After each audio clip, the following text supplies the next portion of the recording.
और वहीं दूसरी तरफ अखिलेश यादव भी लखीमपुर के लिए रवाना हो गए हैं।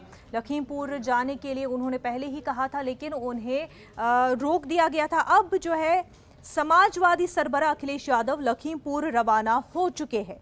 आशीष मिश्रा की गैर मौजूदगी पर सवाल उठाते हुए अखिलेश यादव ने कहा कि अब देखना होगा कि हुकूमत आशीष मिश्रा और उनके वालिद अजय मिश्रा पर क्या कार्रवाई करती है।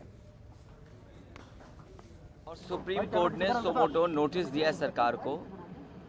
उम्मीद बढ़ी है सभी परिवार के लोगों को कि अब न्याय मिलेगा।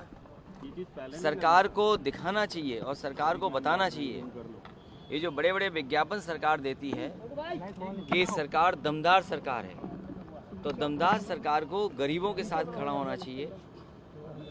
जिन्हें न्याय चाहिए, दमदार सरकार उनके साथ खड़ी दिखाई दे। लेकिन इधर जो देखने को मिल रहा है, सामान भेजना, खाना पूर्ति करना है। सुप्रीम कोर्ट के बाद कुछ सरकार जागी है, जांच क्या होगी, हमें उम्मीद है कि न्याय मिलेगा और जो दोषी हैं उन्हें सरकार तुरंत भेजे। क्या यही तरीका पहले होता था? क्या यही तरीका होता था कि समन के साथ फूल भेजे जा रहे हो, गुलदस्ता भेजा जा रहा हो? और फिर जो गृह राज्य मंत्री हैं, कोई भी अधिकारी उनसे अगर पूछताछ के लिए जाएगा तो पहले उन्हें सलूट मारेगा और उसके बाद पूछताछ करने के बाद सलूट मार करके फिर वापस जाएगा। तो इसलिए समाजवादी पार्टी की मांग है और जितने भी पीड़ित परिवार हैं जिनके घरों के सदस्यों की जान गई है गाड़ी के चढ़ने से, गाड़ी से जो कुचला गया, उनको गृह राज्य मंत्री को इस्तीफा देना चाहिए। सर, एक और खबर आ रही है कि आशीष लड़का भाग गया।